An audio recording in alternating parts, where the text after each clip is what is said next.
madhabahu. Ewani kipindi ni ushuhuda.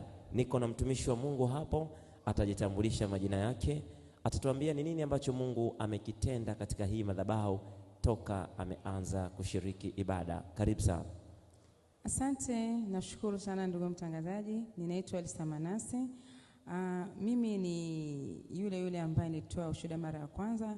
Namshukuru Mungu, ni mambo mengi ametenda, lakini kingine ni siku ambayo mchungaji alinisimamisha akasema, ninaona roho ya sukari kwako, naomba uombe. Akaniombea na akaniambia ikatae.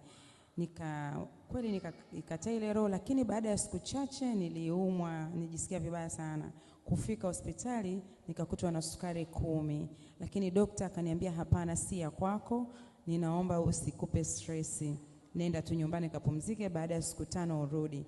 Na nilivorudi nilikuja kufanya maombi, nikakataa ile roho. Nilivorudi hospitali akaniambia hapana, leo una sukari 3, ujala nini. Lakini namtukuza Mungu, kwa kweli ilikuwa ni roho ya sukari kweli. Mungu kila wakati ananifanyia jambo jipya. Asante. Okay, Lisa, ulishawahi kupata shida ya sukari au ilikuwaje? Maana umesema mchungaji alikwambia una shida ya sukari. Kwani ulishawahi kupata shida ya sukari? Hapana, haijawahi kutokea. Okay, na hilo tukio lilikuwa ni katikati ya ibada?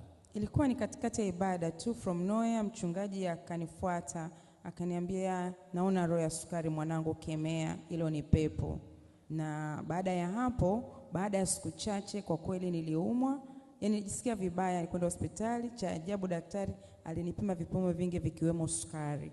Ndio akaniambia ni sukari unayo 10. Akaniangalia, akaniambia hapana, hii si ya kwako. Nenda nyumbani ka relax, baada ya siku 5 rudi. Sikukutwa na lile janga mpaka na leo. Namtukuza huyo Yesu kwa kweli wa madhabahu ya Jesus for Life. Namtukuza Yesu wa Jesus for Life. Ni maneno mazuri ya Lisa Manase. Unasubiri nini ndugu msikizaji na mtazamaji unayetufuatilia? Tunapatikana Kinyezi Stendi, Dar es Salaam, Tanzania, chini ya Askofu Faith Mwita. Njoo ukutane na mkono wa Mungu. Wengi Mungu anawafungua na kuwaweka huru. Ulizia kanisa la Jesus for Life, utakuwa umefika. Wako mtangazaji Elia Kiando. Wasiliana nasi kwa namba za simu 0766876569. Utakuwa umefika. Asante sana.